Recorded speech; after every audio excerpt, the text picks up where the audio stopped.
So good morning and welcome, everybody. Welcome to those present here in the room at 9 a.m. on Monday morning. Great. And also welcome to those following online. Also for everybody, the aim today is to record the session, so we will then make the video available online so more people will be able to follow the discussion. But first of all, my name is Julia Terkovic. I'm the Assistant Director at the Center for Security, Diplomacy and Strategy of the Brussels School of Governance here at the DUB. And it's really my pleasure today to welcome you to this roundtable on a path to sustainable trade, mini or multilateralism.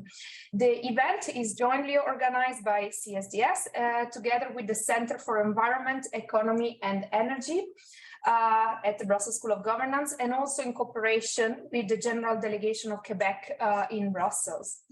And we will start, and I'll start as your moderator today by giving the floor to Geneviève Brisson, Delegate General of the Quebec Government Office in Brussels, and she will share with us some welcoming remarks. After that, we will then move to the discussion, and then we will have some closing consideration from Professor Sebastian Oberthur. But let's start by first giving the floor to Geneviève, if you'd like to join here. Thank you. Thanks so much. Good morning, dear representatives of the Brussels Schools of Governance, dear panelists, dear guests. I want to thank the Brussels Schools of Governance and especially Katharina Martin, who has actively supported our Quebec Government Office in Brussels to make this conference real. A special thanks to today's chair, Julia Terkovic, who's been our contact from day one. And let's not forget, of course, Louis Roy, Octel's president and CEO. Louis traveled across the Atlantic to join us today and share insights into the new generation of leaders, changing the way we do business and trade. Sustainable trade could not be more topical subject when international partners, allies, and friends were joining forces and putting climate change at the heart of the negotiations. We take pride as a government that the Comprehensive Economic and Trade Agreement, CETA, is the first Canadian trade agreement incorporating a chapter on sustainable development and embracing a commitment to sustainable forest management and aquaculture. This environmental dimension reflects Quebec's strong commitment to reduce carbon emission and keep alive the 2015 Paris Agreement climate goals. It is crystal clear to us that the unique geopolitical context we are living in makes a clear case for increased transatlantic cooperation with like-minded partners such as Quebec. As a matter of fact, Quebec is well positioned to help diversifying energy, deploy clean technology, and shift to more environmental and principled business models. And let me underline this to you today, our support to our European partners is unwavering. Let me walk you briefly through our recent history of diplomacy and public engagement. Quebec is celebrating this year its 50th anniversary in Brussels, making a strong leadership in bilateral and multilateral relations. We have helped aligning international policy agenda, R&D, while forcing political links with Europe. Critical raw materials, renewable energy, smart materials and buildings, AI, hydrogen, batteries, and clean tech stand out as some of the key areas of cooperation. We cannot obviously underestimate the power of science, technology, and innovation to think new ways. If trade is the spine of economic prosperity, then research and innovation is much likely the bloodline allowing creativity and boldness. And we dare. The Circle of Research and Innovation Quebec Europe is a pioneering international R&D network. CIC was launched in 2021 by the Quebec government for stronger specific and economic collaboration with Europe. Our eyes are set on frameworks such as Horizon Europe that allows top scientists and innovative companies from Quebec to play in the international arena and add value with their unique knowledge.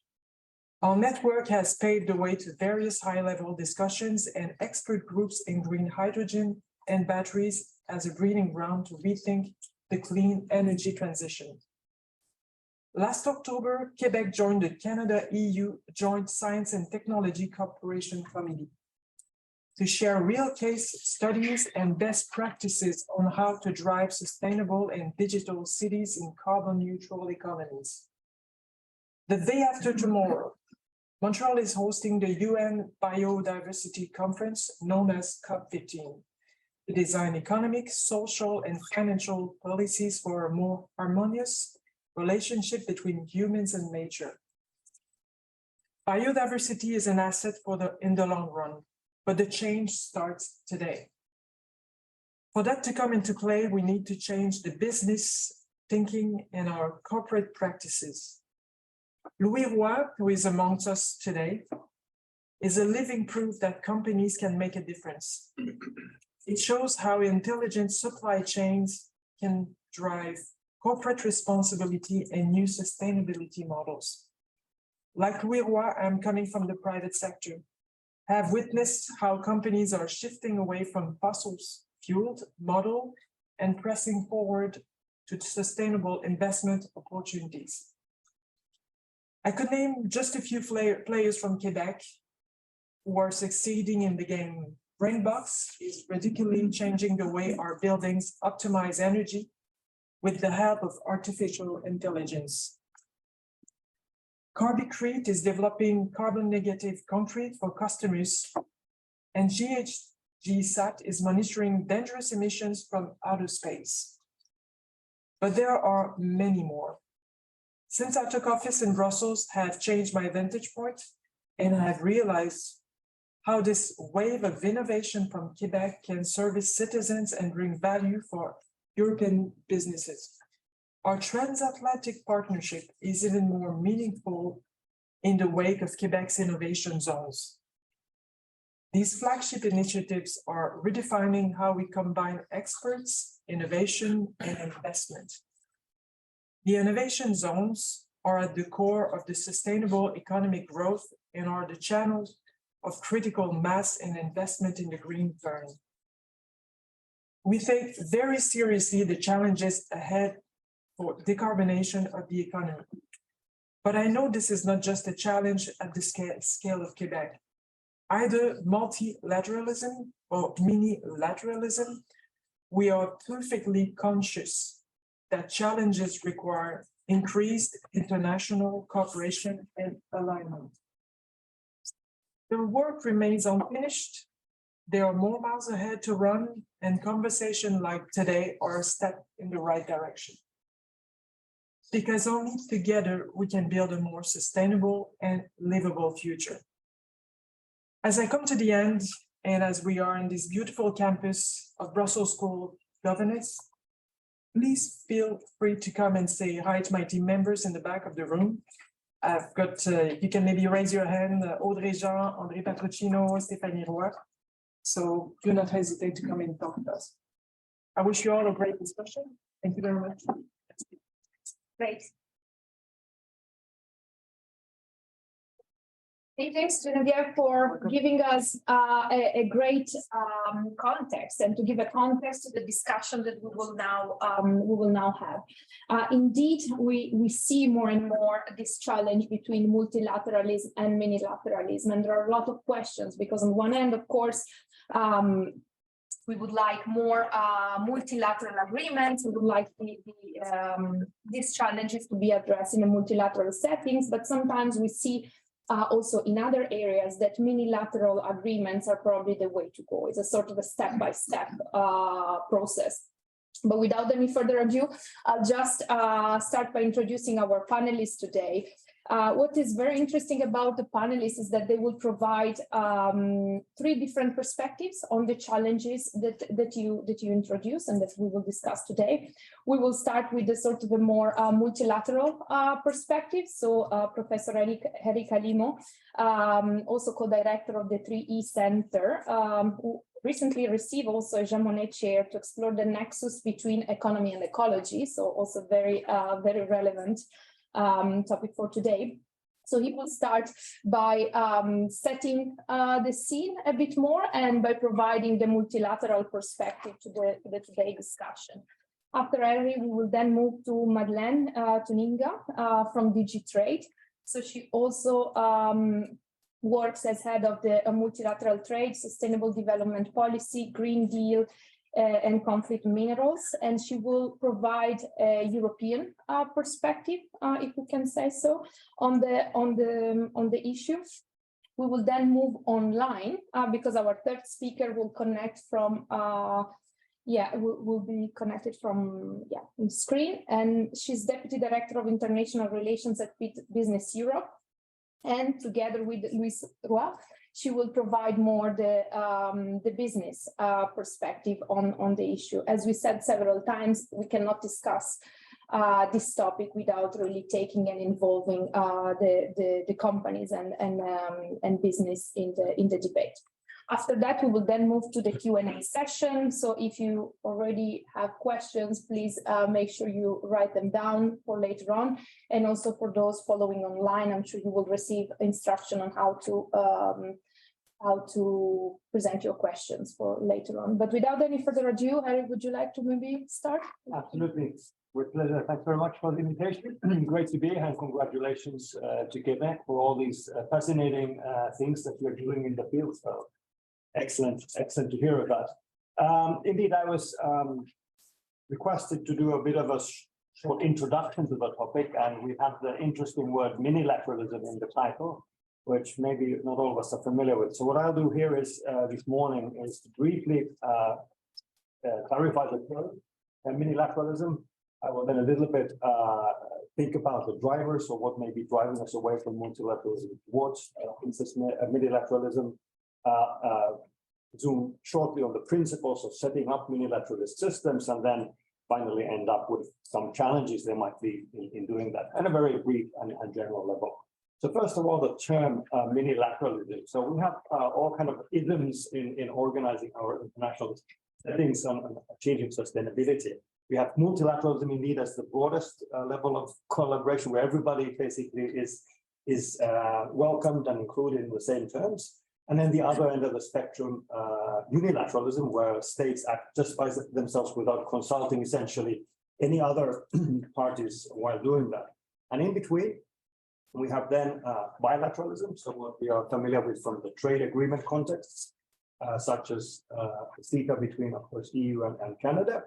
And then above bilateral agreements where we have two parties, and multilateral where we have an unlimited number of parties, we have something of a group of, which is here called minilateralism, but which I think actually has many other names as well. Sometimes it's plurilateralism, sometimes it's just mainly regionalism. We talk about the coalitions of the willing, coalitions of the ambitious, and in the context of climate, climate clubs is a term that is often being used. So there's, let's say, various ways to call and talk about this smaller group of countries, minilateralism, that we are focusing on here today. And essentially, we are seeing a shift, I think, in the global scene away from multilateralism. And there are maybe at least 5 reasons interlinked to one another that is driving that development. The WTO, from a trade perspective, has been in the paralysis for a long time now, 10 years. Though around it itself is stuck, and the appellate body even is now dysfunctional. China is always part of the story. We can see the state capitalism really changing the way that China behaves. It's not moved in the liberal, democratic, capitalist way, which probably most of us hope for. That is influencing how we can operate in the global environment, which links then to the geo-economic dynamics that are currently prevailing. In particular, the tensions between China and the United States, which are affecting Europe as well. But it has to be said, making note of this morning's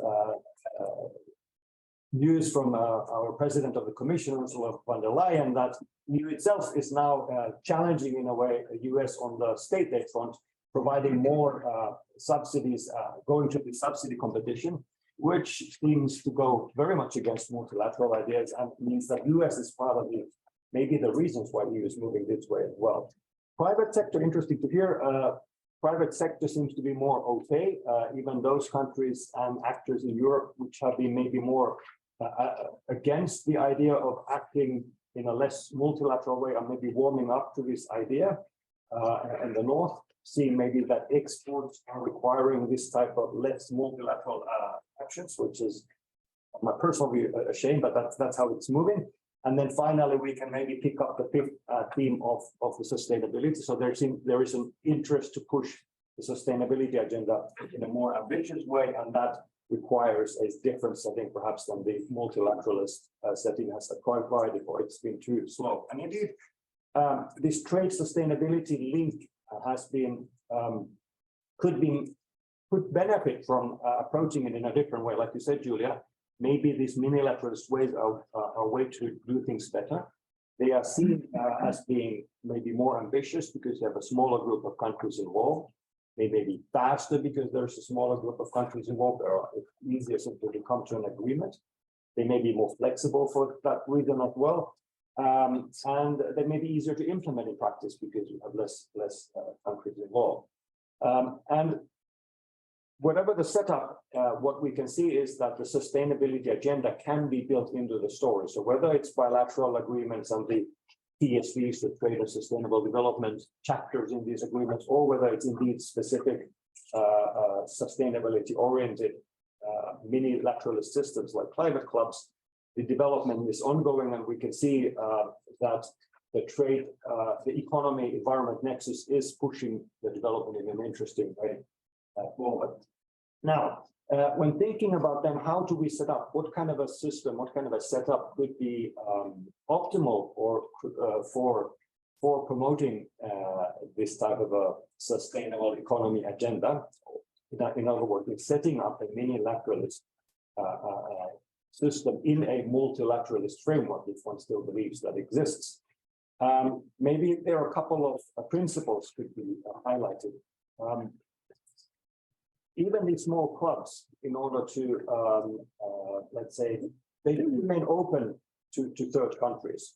So in particular, the emerging economies should be able to join a climate club or other joining clubs afterwards. So maybe the exclusiveness of minilateralism is something to watch out for, to keep an eye on.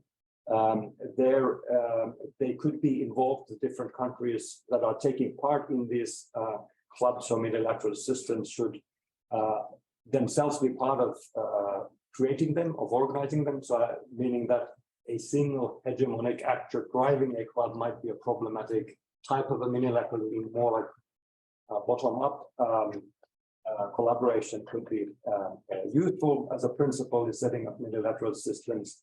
And then these minilateral systems in an optimal way should not be going against the multilateral framework. They should be ways to deepen them and to speed them up, and therefore should be aligned and moving to the same direction as the multilateral system within which they operate, which means that from a lawyer in particular, that the respect for international law in the background remains a strong principle as well. So we, for example, have WTO law, which has a certain set of rules, which, by the way, do fully acknowledge the possibility of regional organizations and this type of minilateralism that is perfectly in line as such with WTO law. But along these principles, then I think that these minilateralist arrangements would indeed have the possibility of promoting things in a positive way.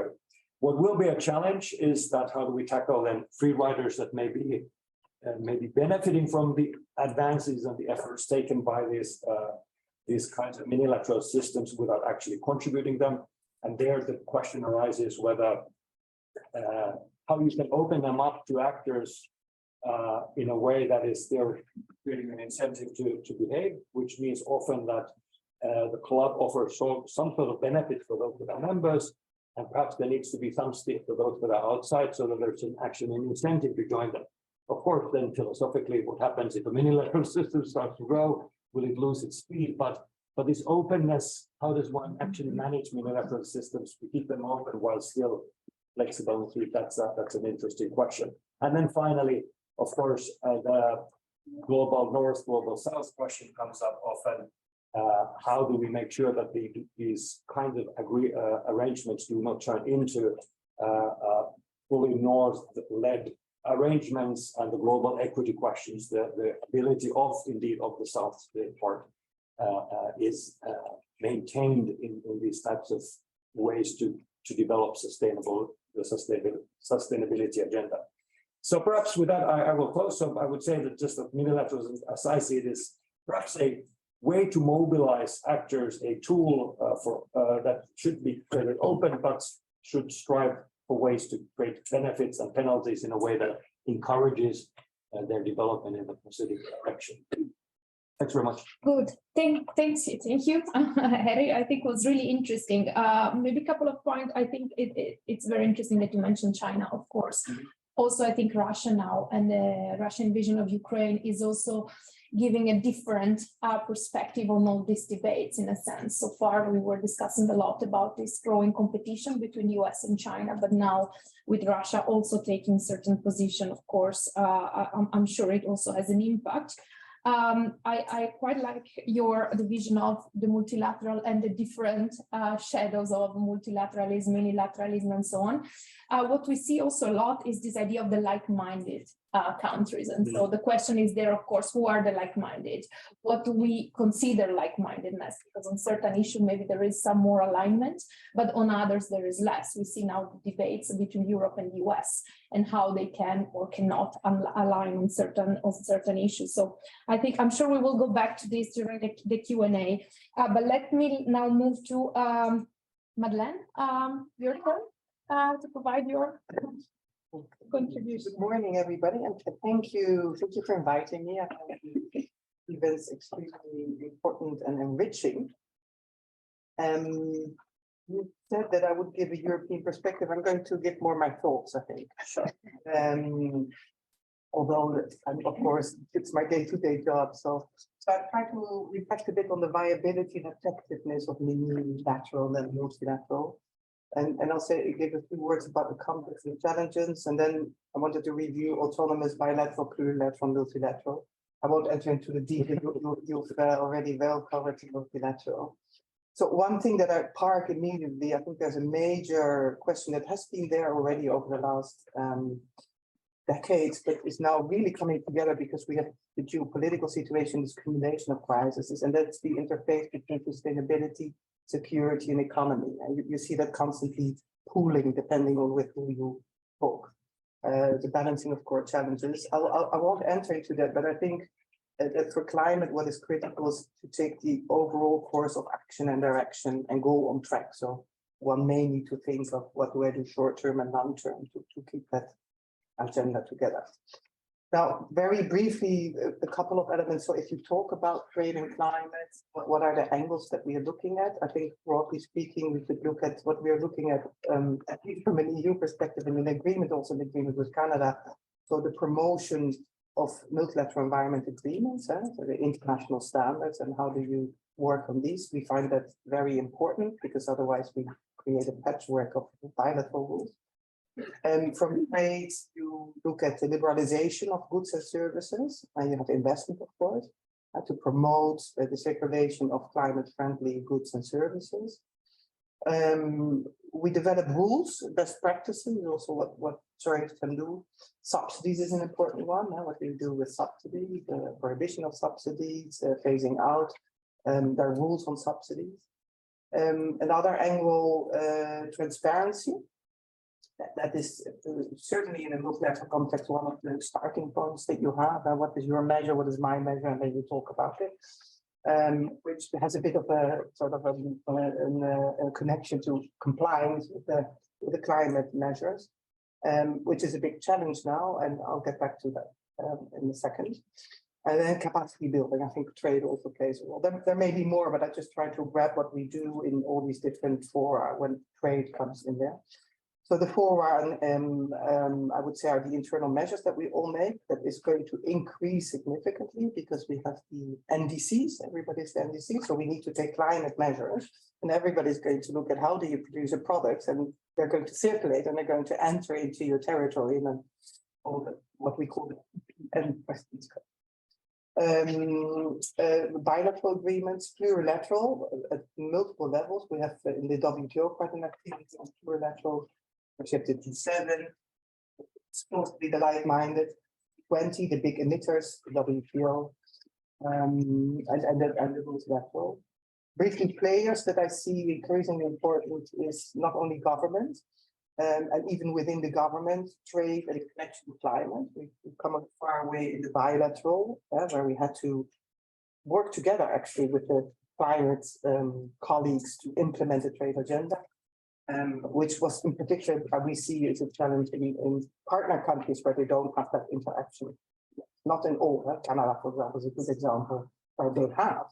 That's why they can probably take the agenda so well forward. Players in international organization, a very big player, in particular if you work with the multilateral environment agreement. Business and stakeholders more broadly, civil society. So these are what I see also emerging more and more entities that have a formal role in the implementation of trade agreements. The underlying MEA, so what are they? That's also an important question. We're not going to enter into that, but I think it deserves also a further thinking because if you look at each of them, some have very substantive commitments, others only process. Some are very good in monitoring and enforcement, and others not. And the moment that the commitments are low and the monitoring and enforcement is low, you will get a very big pressure on trade to fix it. And this is where the sanction debates often comes in. Yeah, but they're not sufficient, so trade should fix it.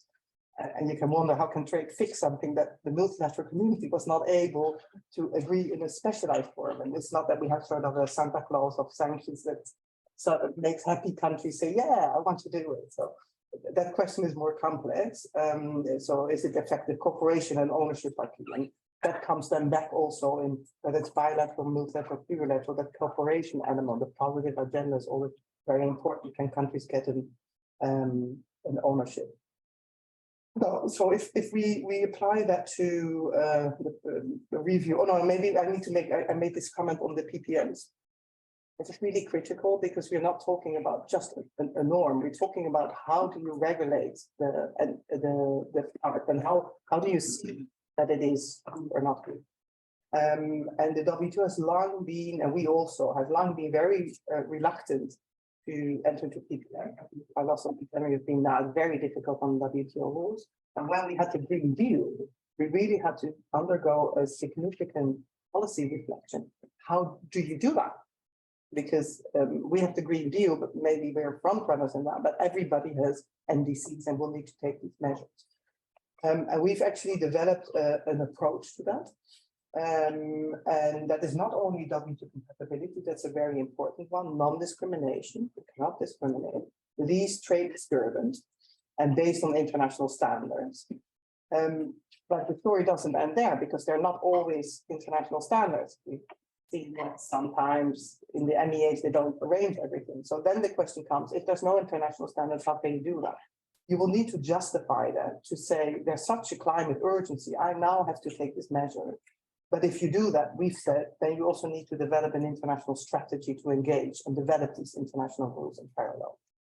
And there are other elements in what we've developed in our approach, for example, the capacity building, the developing countries, proper impact assessments, and all this to embed this in strong external vola.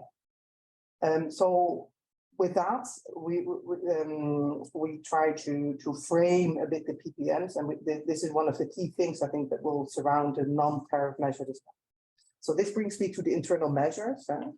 And this has been out of, I don't know, I don't remember, you will remember how many measures there have been, but we've had packages after packages and we had to review all of them. So we systematically tried to apply this Well, and it's not always easy because there are many. We had the sustainability, economy, security. There are many stakeholders involved in these discussions. But that's what we try to do. And the big risk in internal measures is protectionism, unnecessary or unjustified barriers to trade. See discussions we are now having on our measures, but certainly also the US measures, IRA. And what is important is if you see these risks of protectionism is that you need to mitigate it. Huh? As I said, it requires a discipline to ensure that you do this in a way that you don't disengage that passion. Bilateral, as I said, the thinking is, wow, bilateral, you can do all these trade-offs, and you're going to link liberalization to the use and leverage of, to leverage out and impose environmental measures and conditions. Now that sounds very attractive, but as I said, trade is not Santa Claus. You will see that often with many of these products, we either don't have tariffs or they're very low. So what do you then do? Do you then do cheese for something in, I don't know, with pigs? You will not achieve your objective because in the end of the day, you want to move and involve a community on the other side. And if you have a trade-off between cheese and pigs, the farmer will, well, not cheese and pigs is maybe, but it's not the same farmer, not the same community. So that generally we don't see that really is too efficient. Apart from the fact that in the bilateral, you want multilateral rules. I mean, if for each bilateral you need to negotiate different rules, you're not going to facilitate your life and not facilitate the development of plurilateral. So what can you then do? I think it's less efficient when it comes to develop rules, but you can still do quite a lot. In the first place, you can look at this implementation of the multilateral agreement. You can also get into interesting discussion. Okay, let's take parents. And then how do you define your pathway to get to a certain objective? You can have discussions on how you interpret your Paris commitments to do that, and what do you want to develop as best practice and how you want to involve trade. So you can sort of top it up, not necessarily with rules, but with best practices and other things. Of course, you will use bilaterals also to see to the implementation of it because you have additional monitoring tools to do that. So it's good for cooperation. Liberalization by definition. We liberalize all goods, so we are not even looking into what we liberalize and not. You can front load maybe your environment products, you could do that, but you don't have an issue with the famous Article 24. And bilateral is also very good on structures with stakeholders. We've included structures with stakeholders, they are involved in it. You can tell more about it, platform to engage and involve them. Plurilateral. So where multilateral becomes too complex, you've heard it now, plurilateral can be another effective tool. It's of course more than bilateral, but you have more players, so that also has an impact on the level of ambition. And can be effective for rules, non-tariff measures, and liberalization. And it's not rules in the form of commitment.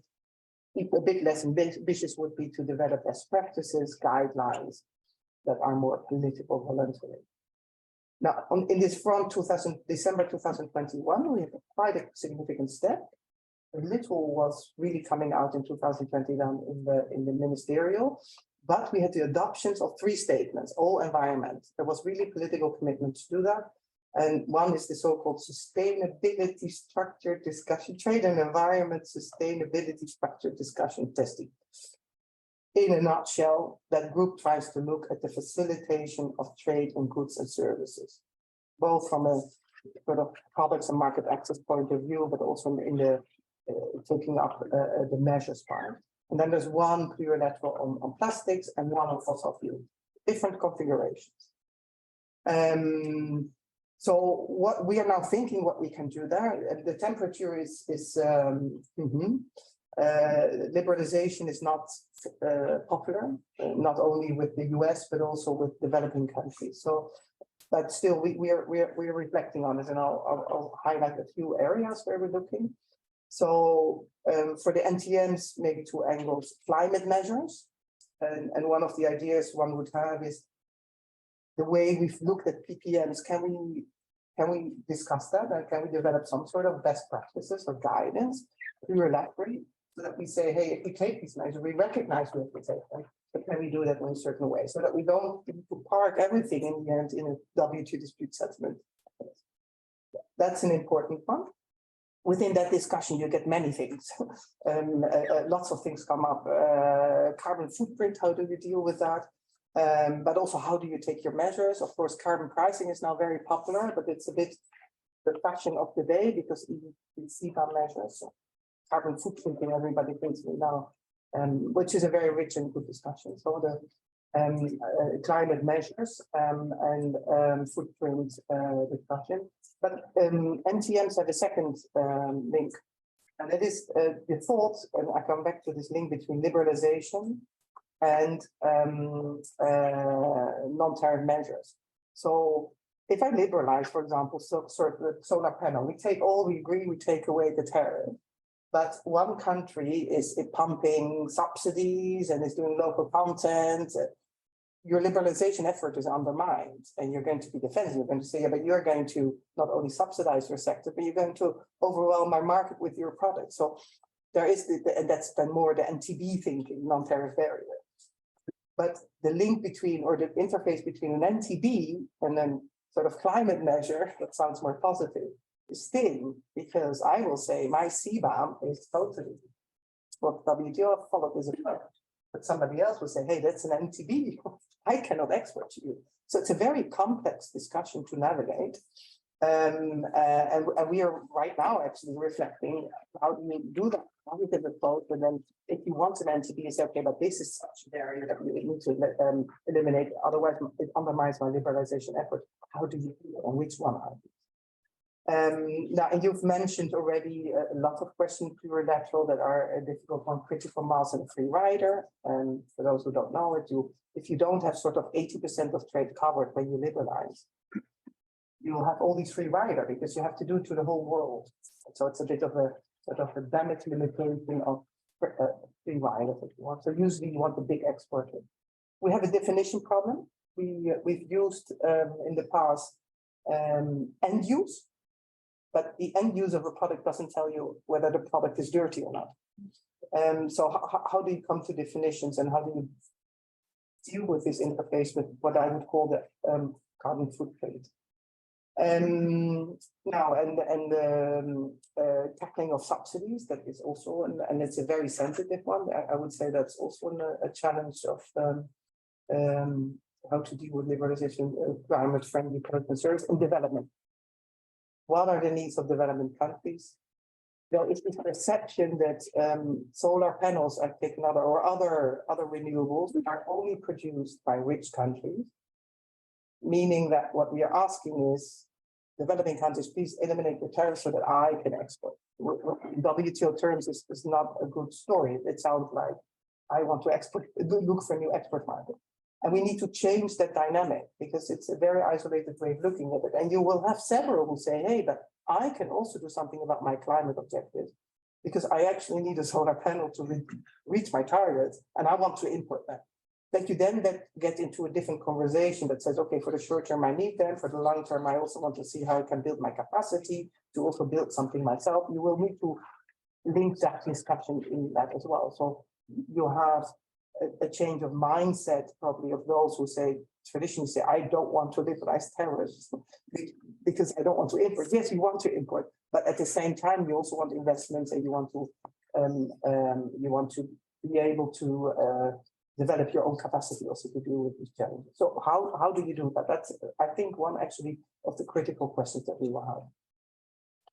Stakeholders, just to say that in the plurilateral setting, we have an unicum and a first timer where we have in a structured way involvement also, the start of the involvement of stakeholders. Needless to say that the risks of plurilateral, if it is too meaning and too ambitious, it becomes a rich man's clubs, things in a bit to what you say. And I will not review G7, G20, but G7 is important because it's like-minded and G20 is the biggest emitter. So you have an important task. The big question now is ambition. So what can you reach as ambition in the plurilateral? The environmental goods agreements at the time that failed in 2016 had a high ambition, critical mass, but only rich countries.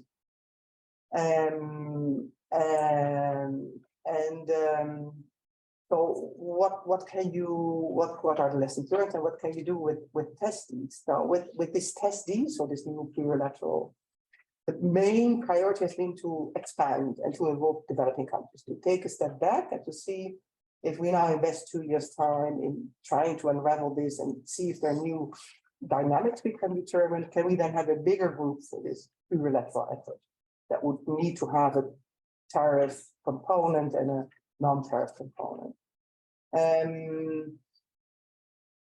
We are not there, that's definitely the case. But what I think on the positive side is if you look what we've done, it is quite revolutionary. Over the 5 years, I think 5 years ago, we could not use the word climate in the WTO. We were a very small group. There's now a very big group in different configurations that is getting together in the plurilateral. And it has been very much a bottom-up driven approach. So what we are now doing is we see that there's a lack of the political involvement, not only of trade ministers, but also the interaction between trade and climate ministers. And this is the reason where the Executive Vice President Dombrovskis reached out to Kenya, Ecuador, New Zealand, holding efforts to launch a trade and climate coalition. And this will happen in Davos in January this year. Climate clubs, I also plurilateral, I agree with what you say. Most in Geneva don't like it. Club sounds exclusive, so it only works if you are open to others. Now, and multilateral, I think you've, for the time's sake, you've said it. There is at this moment an important strand of work, and there is an increasing appetite to work on it, and that's transparency and the functioning of a committee on trade and environment, and the role that that body has, which we think, at least as a baseline, is important. And there's a lot of transparency actually guaranteed of all these plurilaterals. It's a lot discussed now. So in brief, trade and climate leads people in connection with multilateral environment agreements. So that nexus needs to be well determined and put together. Bilateral is efficient, can set a model, but needs to be focused on effective implementation of multilateral rules, rule setting and cooperation.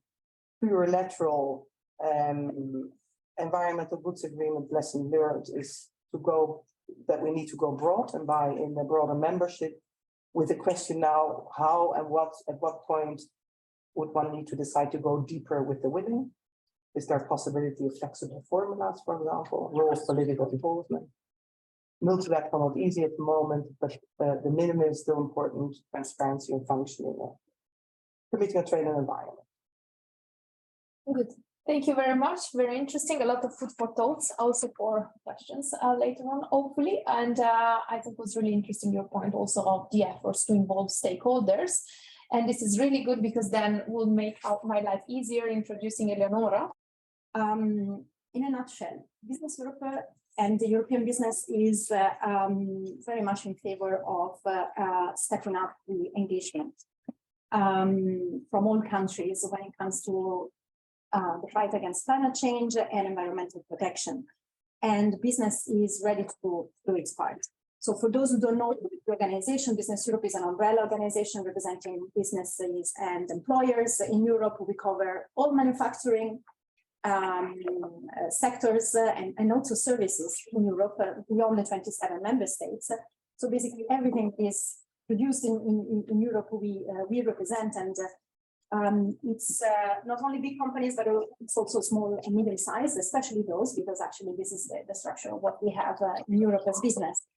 And as such, we are sometimes seen as part of the problem, but not to be forgotten that we are also part of the solution, because it's for business.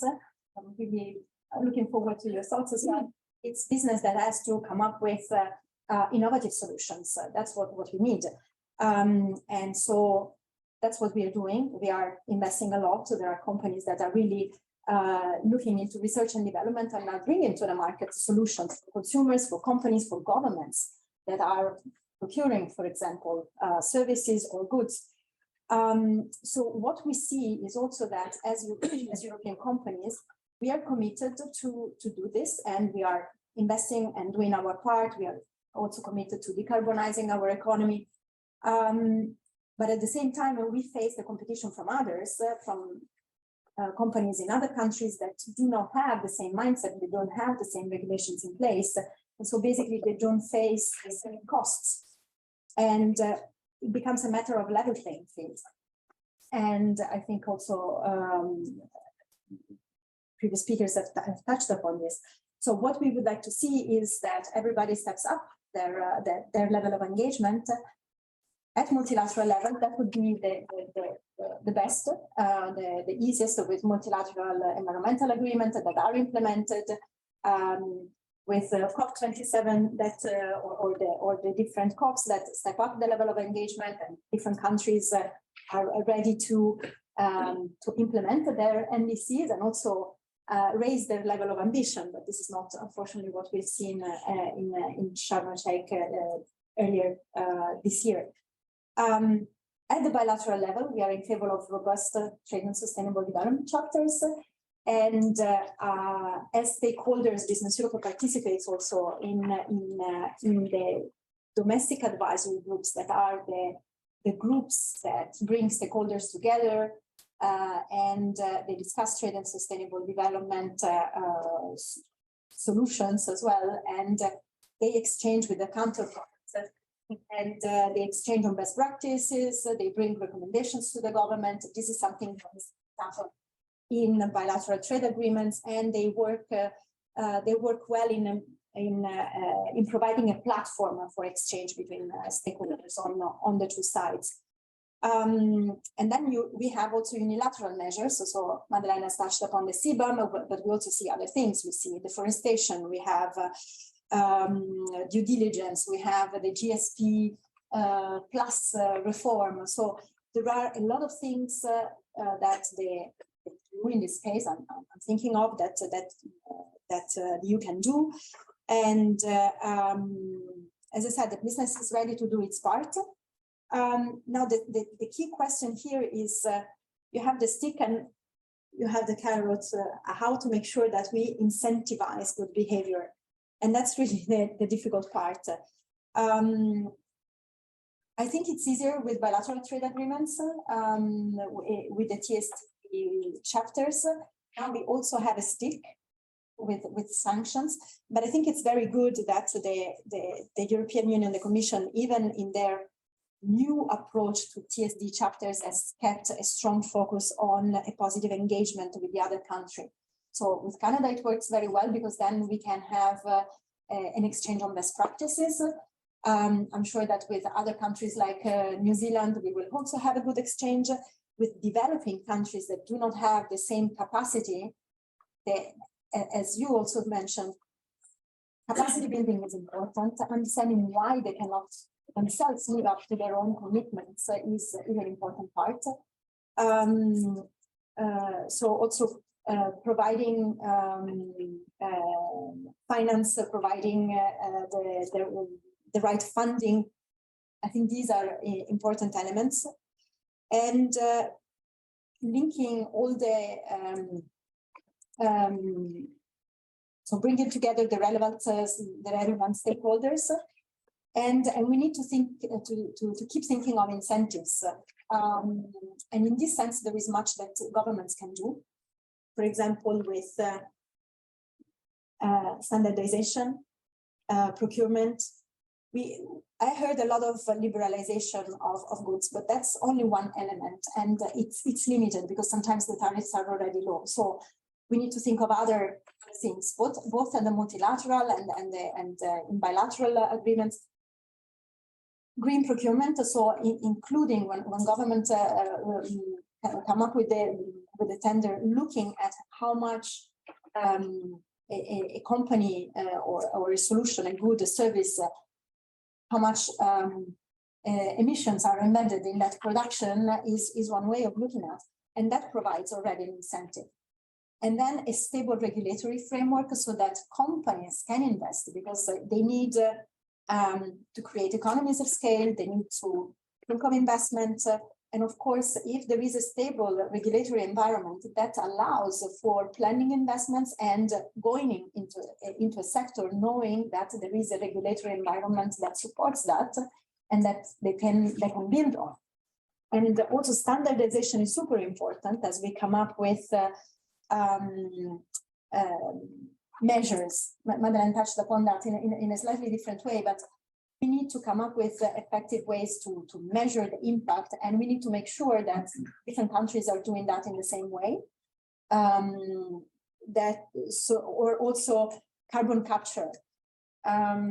You might have different companies that are investing in that, bringing technologies, and you need to make sure that standards in that field for clean technologies and all the other innovative solutions that can be brought to the market, we have compatible standards. Especially in new fields where this is coming up, it will facilitate industry and it will incentivize investments and therefore solutions to be brought to the market. So I think beyond liberalization, we can think of other things. And it's not only a matter of level playing field for European companies, but we also see that we can bring these solutions to the market, and we would like to see more uptake in this sense. And we have European companies that are world leaders in wind energy, carbon capture, and clean hydrogen production. So we would like that to be considered, and sometimes we forget that companies are even ahead than a government. I'm thinking now of the situation, for example, in Mercosur and the past situation that we had with Brazil. We had companies, Brazilian companies, that were ahead of their past government, that were indeed investing a lot. For example, a lot of the electricity production in Brazil is through renewables. So the point is here is to create synergies, and I think regulation and standardization can go a long way in this sense. Good. Thank you very much. Brief and clear.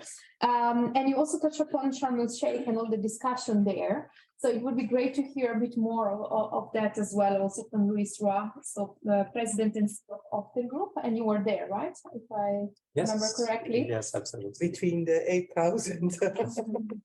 How many people were there? 30,000. Oh, 30,000. Yeah, it was another side of multilateralism and bilateralism, so agreement between people. So I was there with the International Chamber of Commerce, but working with Quebec, with Canada. So maybe first I would like to thank you for the work you do, because we need to have this spark that will trigger some transparency on supply chain, and I think trade agreement is key for that. So our assumption is, and we saw it in the COP27, it's very hard to align everyone because not everyone have the same level of maturity on the impact of global warming. And many don't want to live the impact of doing what they should do to reduce the carbon emission. So what I've been happy for at the COP27 is that right after there was Switzerland that for the public company have said, okay, now you need to declare your scope 1, 2, 3, at different levels. So I think that was the first one. The second one was the White House for the procurement in US that have set some rule. And for the big one also, they have to declare the 1, 2, 3. I really believe that the measurement will bring a control. And there is a little secret called the scope 3 that not many people understand. So just for resume, probably you all know that. But scope 3 is the emission outside the manufacturing. So the emission from the mine or the field, the logistic, the first transformation, second transformation. And then you have scope 1, 1, and 2, and for, let's say, the manufacturer that declare it. And then the scope 3 also goes at the end of life. How much energy do I need or emission in there when I destroy the product or reuse it. The scope 3 is a very disruptive tool, and I was happy to see that finally people understood that, because scope 3 can bring a self-regulation along the market. Because when US government, and that might impact this regulation that they put to the White House, might impact over 100 billion of procurement of goods, if not more. Switzerland, it's a public company. And we know that there's a lot of big companies that are public in Switzerland that will impact. So we're probably around close to the trillion of good that will have to have a declaration on their carbon footprint. But those companies are global companies, and the people who are selling to the US government, they have global value chain. So this will impact all the global value chain, even if countries are not aligned. And our assumption is that government will change. You know, what will happen to Europe? We hope that Europe will stay Europe, but we never know what will happen. You know, what will happen in the next presidential election in the US. I don't think that DeSantis and Trump are pro-climate. So they might just step out again. So we need to have some key enabler to create this global transition within the global supply chain as a couple of key players that can force all the global value chain to start measuring. And then the measurement, one point, will have to be brought to the consumer. So we're looking at ways to bring some of the big corporations that, and we have one customer that probably sell product to about 40% of the world population. So 40% of the people on Earth are buying a product from one company and they take it in their hand. If we could have labeling of that on the carbon emission, it will start triggering a self-regulation or a self-moderation on the impact of the product that we buy. And this will force other corporations to do the same. And then if you measure, automatically you reduce. There was just on this, there was an interesting psychology study on manufacturing floor that when you put an indicator, just by putting an indicator, there is an improvement of efficiency. Even if people are not doing Kaizen or etc., just the measurement create an improvement. So that's a little bit of key of our strategy, because we're not sure how long until we forgot the term, but all those agreements will last. So, but we need to make sure that we're going to create a sustainable change. So scope 3 is a key. So a couple of country or legislation can report the scope 3. Of course, now totally aligned with you. How do we standardize this measurement? Because people don't realize the complexity of measuring the scope 3. It's what we do. So we measure carbon emission from scope 1 to 3 along very deep into the supply chain. Like for one example, one of our customers, they started in Japan with measurement of scope 1, 2, and 3. So we end up in Colombia, in Brazil, in the field to understand what type of fertilizer they use. And now if they want to stay in the global value chain, or this customer might even pay them to change so they can get carbon credit. So the carbon credit could be also quite helpful to accelerate the transition. Well, you see, one customer have impact on the food, the agriculture practice everywhere around the world. And just one note, we're talking a lot about the developing country. From what I saw, there was several presentations at the COP27 on that. The developing country, for their own sake, are not big emitters. I think Africa is what, 4-6% of the global emission. But if you look at the big part of the emission in Africa is for us. It's in our scope 3. Like when you drink coffee, a big scope 3 is part of the agriculture practice in Africa, Indonesia, etc. So we should not forget about that we are the cause of the big part of the emission, the developed country. So asking the developing country internally to reduce their carbon footprint at the same speed as we do, it's kind of not fair, I would say. So Drinking coffee, that's what you're saying. but they improve agricultural practice. Again, say so those regulations on Scope 3 one day will create a self-competition on the carbon emission. Then it will forward because there are techniques, like there are fertilizers that are not emitting or destroying the soil and creating those emissions. So that this is coming, and you see there's this for the moment we could say a self-market competition on the who's going to be able to show that they have a commitment to reduce carbon footprint, because that's a marketing trend. One of our big customers said that 70% of their consumer, they want to have transparency and they want to buy a responsible product. So of course they are seeing that as a competitive advantage to move that, but we need to accelerate this movement. So once that will be in place, there will be a self-regulation, and that's what we want. I guess the only way that Republican will accept that it's all if it's bring benefit. Well, if we want to have a self-sustainable sustainable regulation, it have to go into this concentration on the behavior of corporation and the behavior of consumer. But it needs first to be part with regulation, with trade agreement, like the CBAN and etc. It's possible, the technology is there.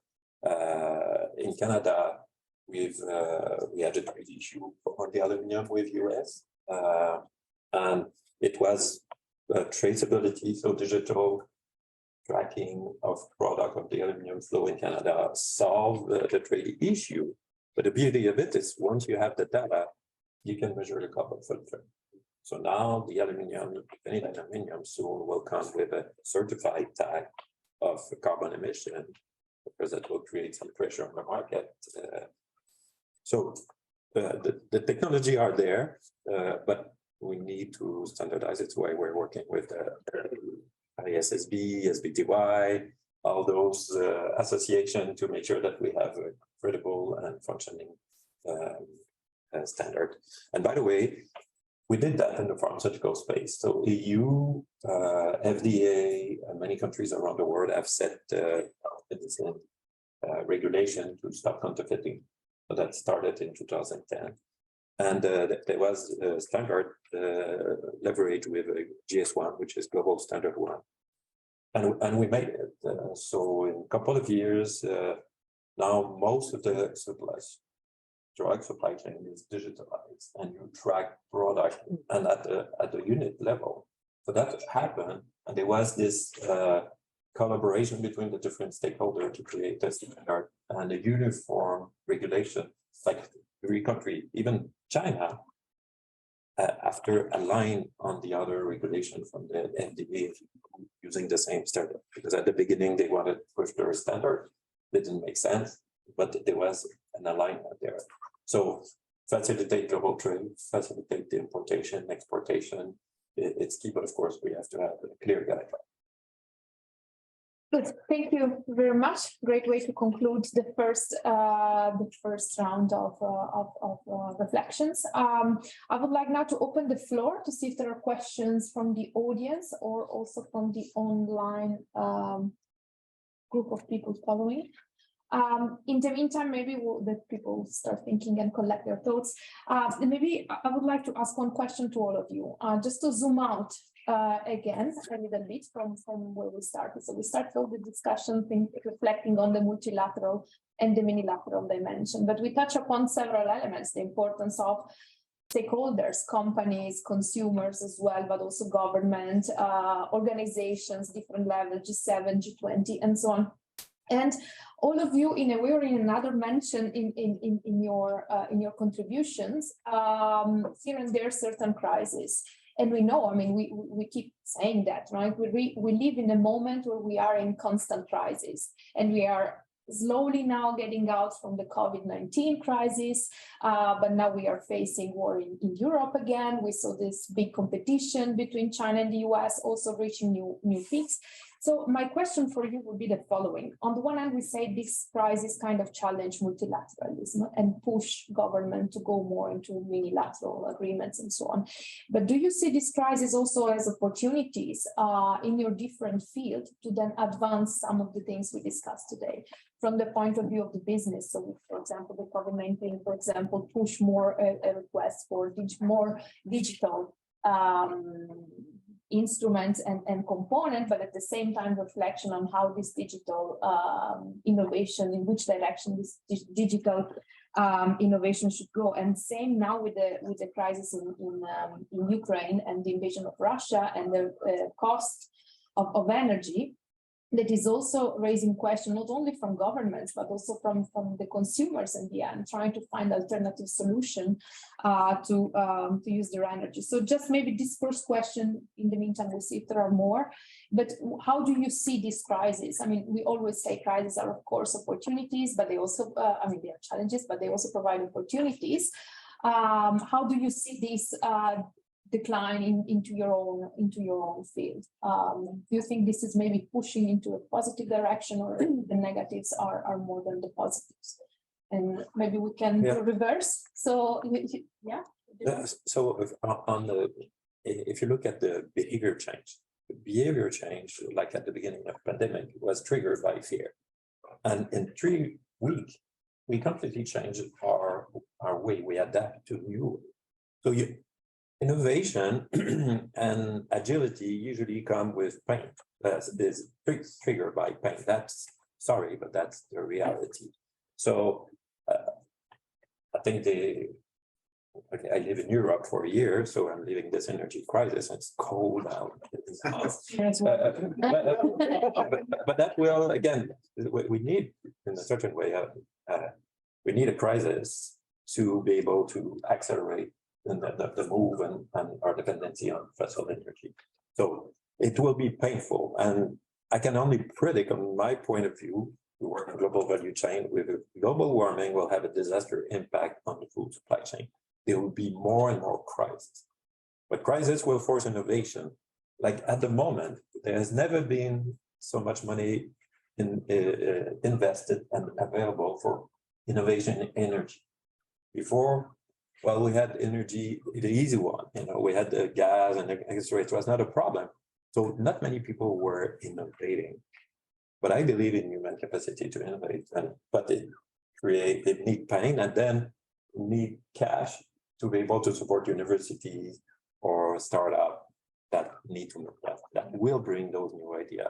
So there'll be a lot of crises coming in. I think the war is just one multiple that we're going to see in the coming years. The geopolitical tension, the fight for the lithium and the cobalt. We see what's happening in the DRCs. There'll be many, but that will trigger innovation and solve the problem once and for all. I hope so. Thanks. I need to decide how optimistic or pessimistic I want to be now, because I of course, the solutions come out of a need. So we are in a situation of crisis. This will push for solutions, but at the moment, as business representative, we are in such a bad situation that I really need to force myself to find the positive there, because with the energy situation, the energy costs that we have, we are really worried for the competitiveness of the European industry, and if we are not competitive, then we will also not be able to innovate and bring solutions to the market. So we are in a situation where not only we have high energy costs, high costs for input, and lack of inputs, because some products that were imported from some regions are not available in the same quantity. So also their costs are high. I'm thinking of fertilizers, for example, just to name one, but it will spread to other sectors. And then we have also countries that are doing, so they have already competitive advantage because their energy cost is much lower, and they are also coming up with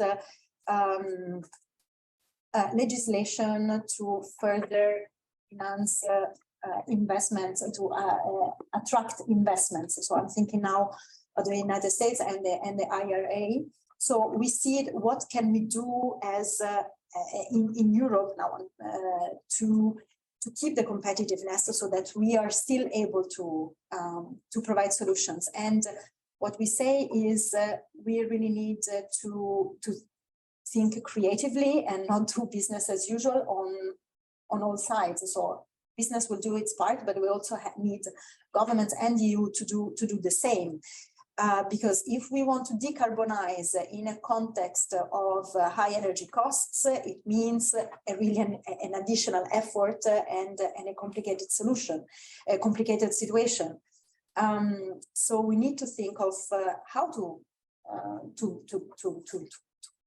live with this situation and get out of it.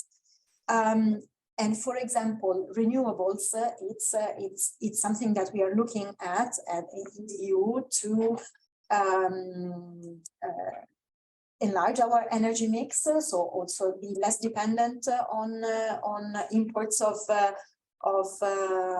fossil fuels, but we also need to have approval of projects in a much faster way, because otherwise we are stuck. Also, the investments that we want to have, they take years. So if a project before approval takes forever, then in the meantime, that company might even be out of the market and not be able to provide a solution. So again, regulations, this is something that we can come up with to improve the situation on the ground. So yeah, it's opportunities, but we need to act very, very fast. And I think at the moment, it's also important to intervene really on the energy costs, because we are seeing companies being driven out of their market. And this is true for energy intensive companies, but it will be true also for others. And when we see of products, you know, that's the problem of definition. Madeleine earlier touched upon it.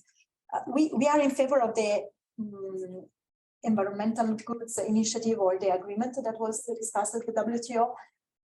And how do you define a green good? That was a key problem for business. It is you know, wind energy, and you have I've got the name, lateral éolienne, the wind turbine. Well, that's steel. It's made out of steel. You mentioned earlier Africa and sometimes the impact that they have. I mean, Mozambique is an energy hub for Africa, and they do a lot with renewables, but they have coal-fired plants to produce the steel that is sometimes imported in Europe, maybe for a wind energy turbine. So you need to really look into how and all the interlinks there to understand better the situation. So yes, we will get out of the crisis, but it will take some creative thinking there. And just one note on what she said. I was at the World Economic Forum last week for the small and medium enterprise, and they just released a study that 70% of the small and medium business are struggling to survive. Yes. But the good thing is, I had my company for 33 years, and it happened a couple of times. But you know, entrepreneurs are usually resilient, but they need some time to get support from like better regulation to go to renewable. That's the thing to get first. Yeah. Before we move to Madeleine, can I also add for maybe the two of you a question that is coming from the online audience? Feel free to respond or not, but I think might be interesting.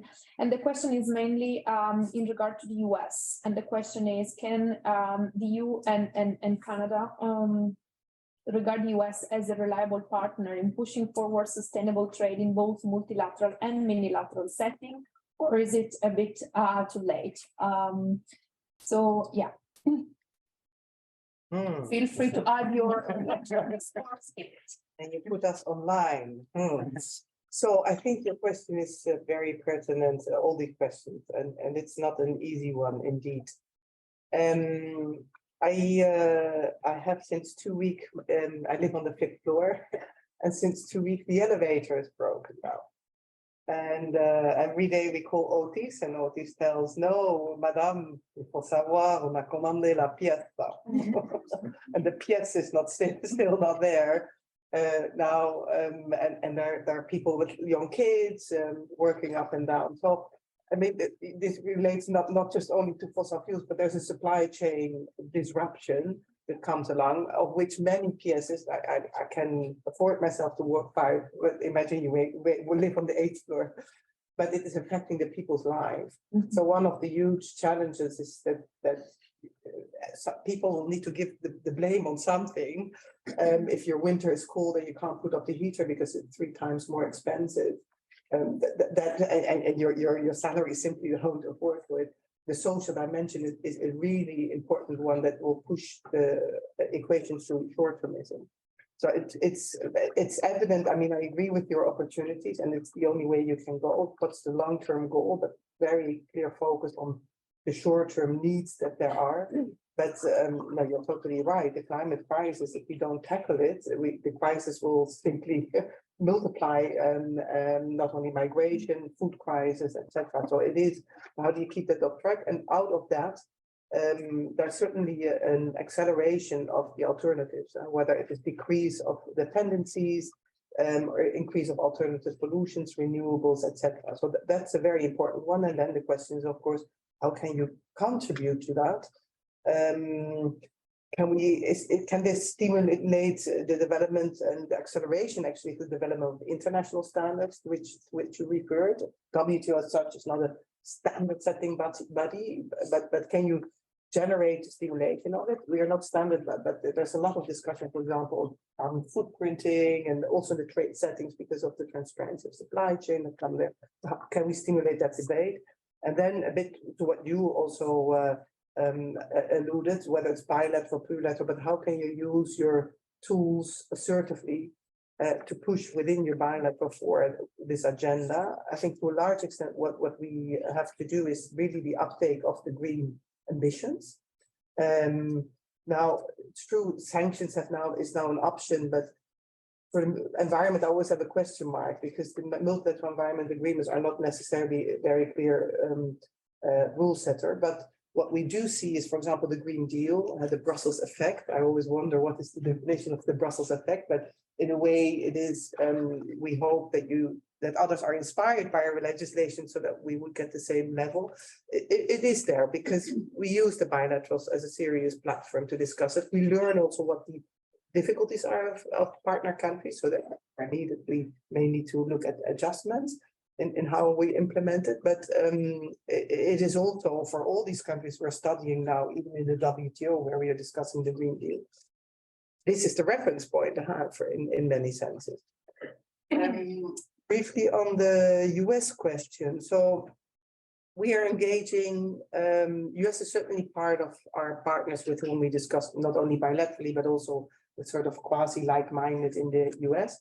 It's not a secret, I think, that anything that comes close to strong commitments or liberalization commitments, at least in a multilateral forum, is not on the agenda. That's politically not where they are. So there's a high degree of a domestic input in the environmental agenda. And yes, you're right, the politics, we know where we came from when Trump was there, so there will be elections coming out. For now, I still think there is a good opportunity. We are on the TTC working strongly on the environmental agenda, trying to launch new initiatives to promote this, and working, of course, in G7 and G20. But it's a challenge, and IRA speaks, I would say, for itself. Thank you. IRA, so the IRA. Inflation reduction. Yes, It's the first abbreviation. indeed. So on the first question, I have to say I'm a pessimist. Here I see I'm a hopeless optimist, but I don't see much light. It looks pretty good from a multilateralist perspective. And I think the crisis, as I mentioned, to me, have been more reasons leading to the wrong direction. Perhaps for some innovation-related issues, there is it creates incentives. But if the question is the focus here, which is, does it help multilateralism as opposed to minilateralism or unilateralism? I don't see that way. I mean, from a security perspective, it has helped. It has really drawn Europe together. But if you look at it from an economic perspective, it is really drawing, I think, in the wrong way about carving to the inside and thinking of just value chain within Europe and closing things. So I think I fail to see a lot of positive things from a multilateral perspective in that way, from an economic perspective. But maybe the fact that innovation links to something very important, which you said, which is that there may be a horizontal, in a way, distinction here, that the private sector, because exactly of the value chain developments, is where this can turn.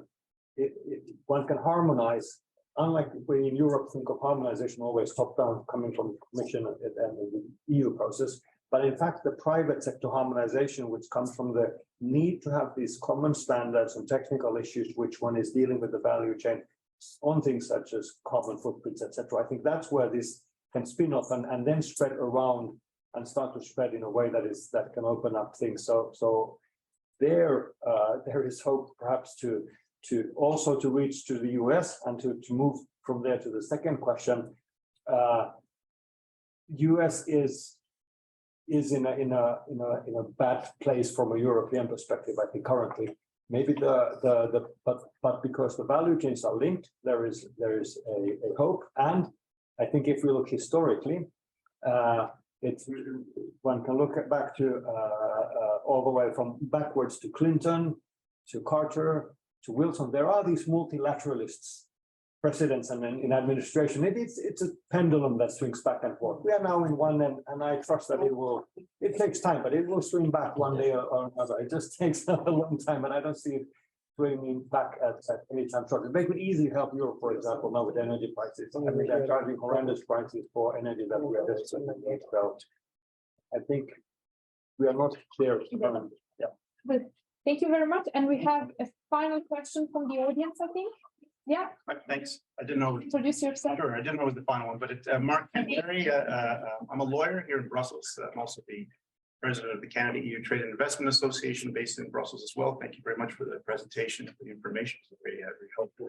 Of course, timely as well. The EU, of course, has introduced its supply chain due diligence legislation, or at least a proposal for it, which is currently under some discussion. There has been talk, certainly references on the business representative side on supply chains and the importance of them.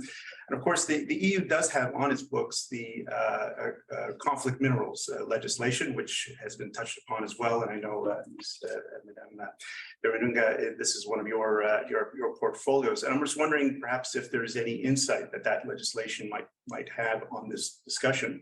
It's been in force for, I guess, 2 years now. There's been some discussions about that legislation. In some ways, I suppose the EU has gone at it alone at this stage, but I do know that there are some discussions with the Canadian government on mineral tracing and things like that. So I'm just wondering if there's perhaps any insights that could be gained from that.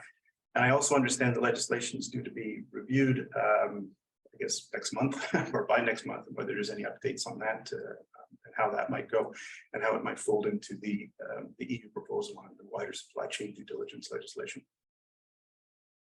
Thank you for this question. I think in a way, the conflict mineral regulation is maybe a bit of a front runner because you see now many initiatives coming up, and with that, the question on the interface, batteries, for example, some of the minerals are there.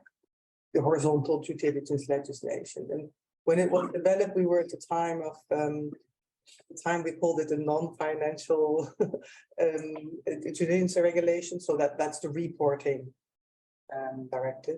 And now we have substantive commitments reporting. So conflict minerals is reporting. It's reporting. It's linked to a couple of particular minerals. So it's not across the board as for everything, which also allows, if you look at the mechanisms within the conflict mineral regulation, we have this idea of mutual recognition, if you want, not entirely mutual recognition, but your recognition of schemes. So you can come up as business with your scheme, and that goes then through a process or an external consultant who needs to verify that, and then that scheme gets an okay, and it facilitates your trade. That is a tool that we're learning now, learning to go with. It's extremely resource intensive, and I think it's too early to say, is it beneficial or not? Does it work or not? We still need to learn. We're still in the learning curve. But whatever, I don't think that you can transpose this to a big regulation like the due diligence legislation. It has other mechanics. So for me, if you plug into that discussion, I think one of the biggest questions I have also when we were looking at the development of the deforestation legislation, this one, we've as DG Trade always pushed a lot for trade facilitation tools, embedded the possibility for that, which is also in our PPM approach. So it needs you need to develop and think of trade facilitation tools, and that can be a broad question.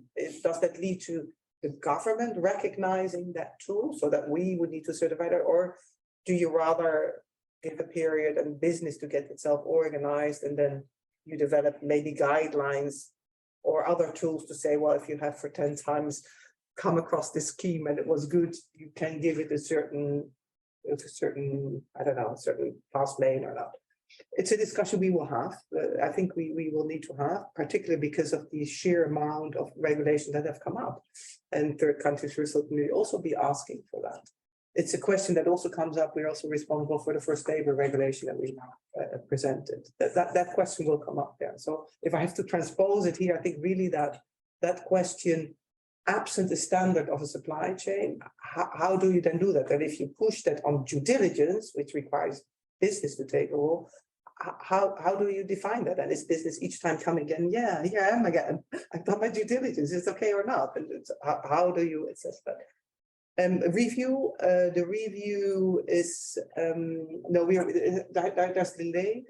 We'll turn into next year, and actually we're now on the stage of working with consultants on terms of reference, because the consultant will need to carry out a study on the review. Good, thank you. And Louis, you also want to quickly jump in, and then that's the last because you are. So maybe an opportunity, because I'm a member of the Global Battery Alliance for tracking everything, and the scope 3 that is becoming a regulation de facto by what's happening in different hubs will bring supply chain transparency, because if you want to have a real scope 3, you need to go to the origin and have almost a certification that it really comes there. Yeah. But I think if we're starting to see scope 3 regulation, it's going to be challenge for the business, but it will digitalize and create trustable data, not only on the carbon emission, on the water footprint, on the labor, etc. So it will solve or address the within US the Section 307 and forced labor, etc. So it's worth talking and seeing it all together, because we work in automotive industry, and if they have scope 3, it will englobe a lot of this. Thank you very much. I think we will conclude here the discussion and the roundtable, and I really would like to give the floor now to Professor Sebastian Oberthur, Professor of Environment and Sustainable Development at PSOG, for some concluding reflections. Thanks very much, and thanks for having me. And not quite fully unexpectedly, we are at the end of time before the closing remarks. Should I stand here? Yes, yes. Okay. And what can I say after such a rich discussion? So anyway, I thought I'd bring like 3 points to you as briefly as possible. 3 is always a good number, right? And the first is about, and they're all actually about the challenge that we are facing and that policymaking is facing. And the first is obviously the sustainability and climate. And there are several dimensions to that. First of all, we currently face a narrowing down of the challenge to climate. As we have seen in the past, it's always one challenge that we can, apparently as a public and as policymakers, grasp and say climate. And then comes somebody says, and there's biodiversity, and there's kind of, yes, what was that about? and then there's pollution, and there's more, and then think it all together. That actually climate will lead in the future to breakdown of ecosystems, and that ecosystems will break down and will accelerate climate change. And ooh, that's a big challenge. And I don't think we have fully appreciated that. We're still thinking in this kind of, oh yes, this little piece, and we need to get it done. And it is also about the short and the long term. It's about now is this, and not foreseeing also in the current crisis times that the next crises will probably come from that. That the ecosystem will break down and will suddenly say, ooh, like with Ukraine, oh, didn't we see that coming? Where are the experts that warned us? And there will be a few experts like these. Well, we warned, but wasn't done. So we'll see that, and we haven't learned the lesson from the COVID crisis, that there will be non-linear exponential effects. And our minds are not well prepared, even with these lessons, to think in those terms and say, yes, there will be non-linear effects and it will be bad. And 1.2 degrees of warming has tremendous consequences, but it will not be linear to 1.3. And it will not be linear to 1.4, but there will be tipping points where things kick in that are serious. And I think that's the first challenge, to realize that also as policymakers, because also in the public and the whole history shows that it's very difficult to. So that was challenge number one. And that's, I'm Professor for Environment and Sustainable Development, so that's my number one. The second is more geopolitical. And it is, we need to, in the face of this climate, environment, broader challenge, sustainability challenge, we need to get together, bring together the geopolitics of economy, security, and the environment. And when you think about it, also there, we see a lot of short-termism, especially at the highest levels. You have an IRA, and you respond in kind and say, now we'll subsidize. Okay, that's a possibility, but think about it a little bit more in terms of whom do we need to get actually our job done? Will we really outcompete the US? Will we really on our own outcompete China? Or do we, when we reflect back and see where we are as Europe, need to say, actually we need coalitions for that? And we need to think strategically about that. And we need to develop relations with Canada, relations with others, medium, smaller powers, to get to a size where we can stand up to the US and China and have something, some weight to actually talk with them, not oppose them or anything, but talk with them at some level.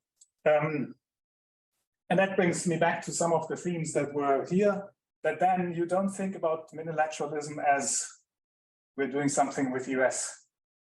Yeah, you also do something with the US, but you think about it in terms of coalitions that cut across, that take on board several of the emerging economies of the developing countries that one meets. That is, as we have in Canada here, but that's South Africa, that's Japan. It's not an emerging economy, but one of the medium players, South Korea, etc. You name them. And you try to build coalitions with them, and you try to go out there and talk with them when you take these measures, because we tend to only look at us and say, European industry needs this now.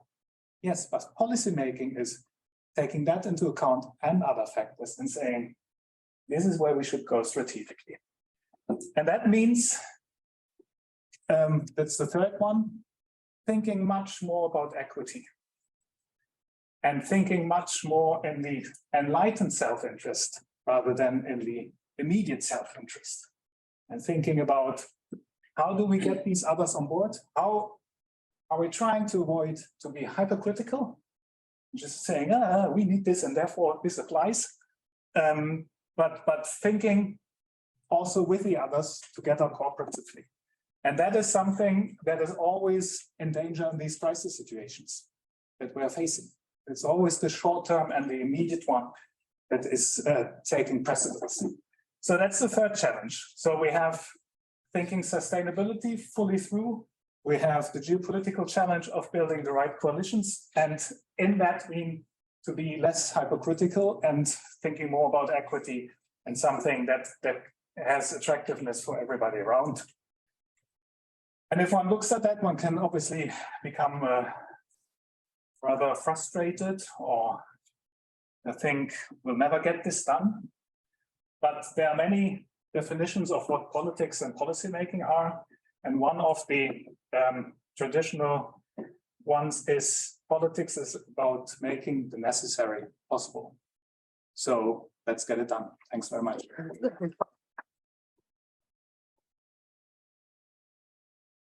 Thank you very much. And it's great to conclude with a sort of a positive message, because I was getting worried. So Monday morning with all these challenges was a bit tough, but no, I mean, we have some work to do.